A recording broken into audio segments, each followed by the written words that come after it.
Assalamualaikum warahmatullahi wabarakatuh. Halo teman-teman, berjumpa kembali bersama kelompok 5. Di kesempatan kali ini, kami akan menjelaskan mengenai alat pernapasan dan pencernaan pada kata. Nah, di sini saya akan menjelaskan terlebih dahulu mengenai alat pernapasan pada kata. Sebelum kita lanjut membahas mengenai apa saja alat pernapasan pada kata, alangkah lebih baiknya kita mengetahui terlebih dahulu apa itu pernapasan. Nah, teman-teman, setiap makhluk hidup pasti bernapas dengan bantuan organ pernapasan, termasuk pada hewan. Hal ini dilakukan untuk mendapatkan oksigen yang sangat penting dibutuhkan oleh tubuh. Nah, oksigen dibutuhkan untuk mengolah berbagai zat di dalam tubuh dan mengubahnya menjadi energi. Alat pernapasan antara satu hewan dan hewan lainnya tidaklah sama, tergantung dari jenis hewan tersebut. Dengan demikian, pernapasan itu dapat diartikan sebagai peristiwa menghirup udara dari luar yang mengandung oksigen serta menghembuskan udara yang banyak mengandung karbon dioksida sebagai sisa dari oksigensi keluar dari tubuh. Nah, teman-teman, sudah tahu kan apa itu pernapasan?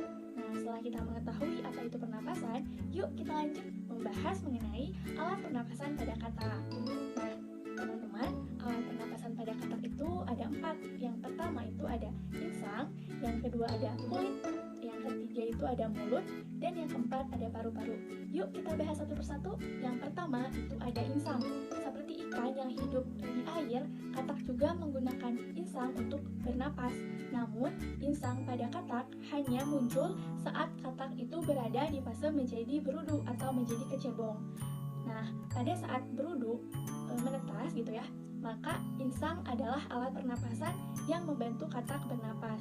Bentuk insang berudu akan berubah seiring katak itu mengalami metamorfosis menjadi katak dewasa. Yang kedua itu ada kulit. Nah, alat pernapasan utama hewan amfibi atau katak yaitu kulit. Nah, katak itu memiliki permukaan kulit yang lembab sehingga terdapat kelenjar pada bagian permukaannya. Hal ini disebabkan karena adanya hasil modifikasi insang yang digunakan katak saat menjadi berudu. Nah, di kulit katak memiliki pembuluh darah sehingga udara bisa langsung masuk dan dimanfaatkan oleh pembuluh darah. Kemudian selanjutnya yang ketiga yaitu ada mulut. Nah, mulut pada katak itu berfungsi sebagai jalan masuk dan keluar udara. Mulut katak akan bergerak-gerak ketika katak bernapas. Paru-paru pada katak memiliki posisi yang sangat dekat dengan mulut gitu ya. Nah, karena itulah mulut katak itu akan bergerak-gerak saat katak itu bernapas. Teman-teman, yang keempat, yang terakhir itu paru-paru. Nah, jadi paru-paru pada hewan amfibi, contohnya itu katak gitu ya, merupakan tipe paru-paru yang sederhana. Bentuk paru-paru biasanya berupa lipatan alveoli. Fungsi dari lipatan alveoli pada katak yaitu berfungsi untuk meningkatkan pernapasan pada katak. Nah, teman-teman, walaupun katak itu mempunyai 4 alat pernapasan, pada dasarnya katak hanya menggunakan 2 yang sebagai alat pernapasan utamanya, yaitu kulit dan paru-paru. Ya baik, yang selanjutnya yaitu bagaimana sih mekanisme pernapasan pada katak. Dan seperti yang telah kita ketahui bahwa katak itu dapat bernapas dengan menggunakan paru-paru dan kulit. Akan tetapi, ketika masih kecebong, katak tersebut bernapas dengan menggunakan insang. Nah, insang ini terletak di luar tubuhnya, yaitu yang terdiri dari lembaran-lembaran kulit luar yang halus dan mengandung kapilyer darah. Nah, setelah berumur 9 hari, kecebong ini bernapas dengan menggunakan insang dalam. Insang dalam ini lama-kelamaan akan menyusut seiring dengan berfungsinya paru-paru pada katak dewasa. Akan kemudian katak yang muda ini tumbuh menjadi katak dewasa sehingga alat pernapasannya pun berubah, yaitu dengan menggunakan paru-paru dan kulit. Nah, ketika katak bernapas dengan menggunakan paru-paru, yaitu pada saat di darat maupun di air, oksigen akan masuk melalui celah rongga hidung. Nah, bersamaan dengan itu, rongga mulut pada katak membuka karena otot-ototnya saling berkontraksi. Setelah dari rongga hidung, oksigen akan dibawa ke rahang bawah, dan oksigen itu akan didorong menuju paru-paru, sehingga paru-paru pada katak akan mengembang. Nah, disitulah terjadinya pertukaran antara oksigen dan karbon dioksida, di mana oksigen tersebut akan diserap oleh tubuh dan karbon dioksida akan dikeluarkan.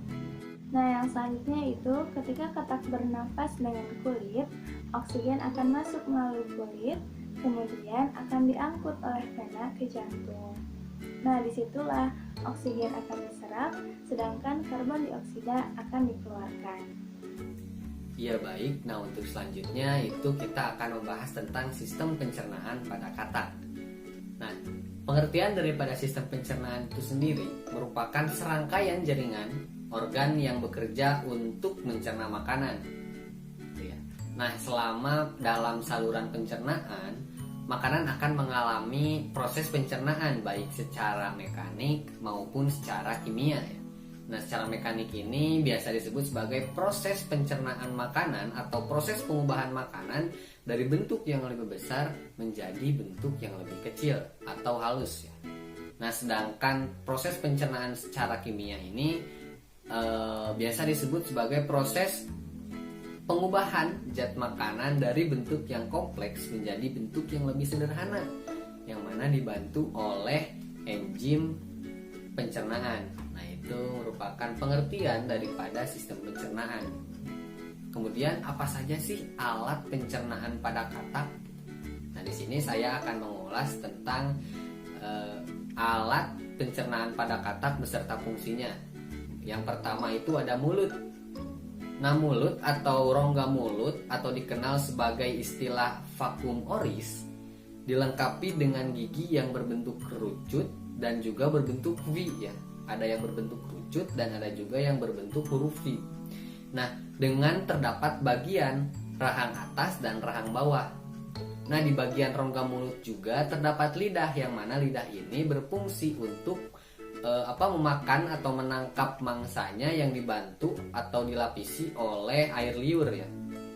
Nah, fungsi daripada rongga mulut itu sendiri yaitu untuk melindungi bagian gigi, bagian lidah, dan awal masuknya makanan. Nah, yang kedua itu ada kerongkongan atau biasa disebut sebagai esofagus ya. Nah, kerongkongan pada amfibi atau katak ini tidak panjang, melainkan pendek.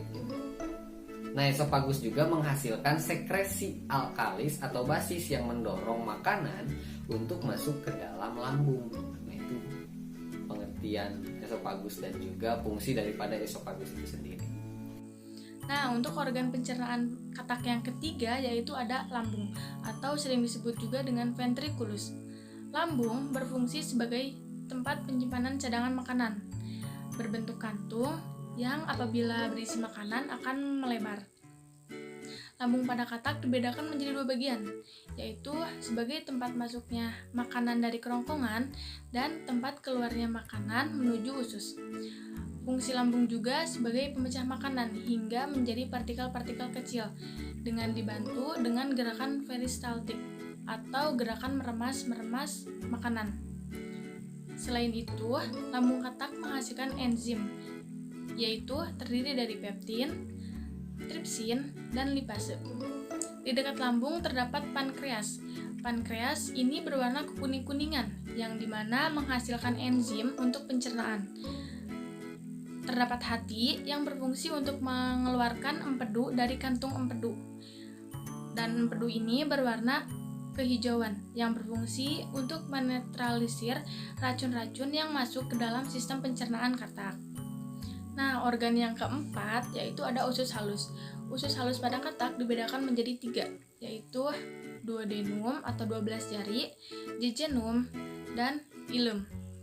Secara umum, usus berfungsi sebagai tempat terjadinya penyerapan sari-sari makanan oleh enzim yang dihasilkan oleh pankreas. Organ yang kelima yaitu usus besar. Usus besar ini berfungsi sebagai tempat terjadinya penyerapan air dan tempat pembusukan sisa makanan. Kemudian, sisa makanan dan air tersebut akan didorong menuju ke rektum dan berakhir ke kloaka. Organ yang keenam yaitu kloaka. Kloaka adalah bagian akhir dari sistem pencernaan. Kloaka ini berfungsi sebagai tempat pembuangan sisa makanan, pembuangan urin, dan saluran reproduksi. Selanjutnya, apakah teman-teman tahu bagaimana proses pencernaan pada katak? Nah, ketika makanan masuk ke dalam mulut katak, makanan tersebut akan dicampur dengan air liur. Air liur ini dihasilkan oleh kelenjar ludah rongga mulut. Air ludah ini membantu memecah makanan secara kimiawi yang mengubah zat tepung menjadi gula sederhana. Dalam rongga mulut juga terdapat sepasang gigi berbentuk kerucut yang menghiasi rahang atas dan rahang bawah untuk membantu memegang dan mengunyah makanan. Selanjutnya, makanan masuk ke usus halus dan mengalami pencernaan secara kimiawi dengan bantuan enzim yang berasal dari hati dan pankreas. Di usus halus ini, sari-sari makanan diserap sedangkan air dan vitamin diserap oleh usus besar. Kemudian, sisa-sisa makanan yang tidak diserap akan dikeluarkan melalui kloaka. Nah, untuk lebih jelasnya, yuk kita simak video berikut. Kali ini kita akan belajar proses pencernaan katak atau amfibi. Pertama, makanan akan masuk ke dalam mulut, kemudian melewati kerongkongan atau esofagus. Fungsi dari kerongkongan adalah sebagai pengantar makanan dari rongga mulut menuju lambung. Di lambung, makanan disimpan sebagai cadangan makanan. Lalu, makanan masuk ke dalam usus halus untuk diserap sari-sari makanannya yang dibantu oleh enzim. Setelah dari usus halus, makanan masuk ke usus besar untuk proses penyerapan air dan pembusukan makanan. Setelah seluruh proses selesai, sisa makanan akan keluar melalui kloaka. Nah, mungkin cukup sekian pembahasan dari kelompok 5. Kurang dan lebihnya mohon maaf. Terima kasih. Wassalamualaikum warahmatullahi wabarakatuh.